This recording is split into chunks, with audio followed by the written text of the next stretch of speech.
Hydra ने जुमे को बंजारा हिल्स में रोड नंबर 10 पर सरकारी अराजी पर से तजावीज़ात को हटाया और तकरीबन 5 एकड़ अराजी पर दोबारा दावा किया, जिसकी कीमत 750 करोड़ रुपये बताई गई है।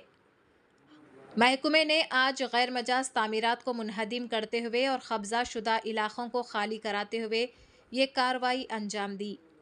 ज़राए के मुताबिक हाइड्रा की टीमें शहर के मुख्तलिफ मुकामात पर भी सरकारी अराजी, पार्क्स और अवामी मुकामात पर से नाजायज़ कब्ज़े ख़त्म करने के लिए मुहिम चला रही है।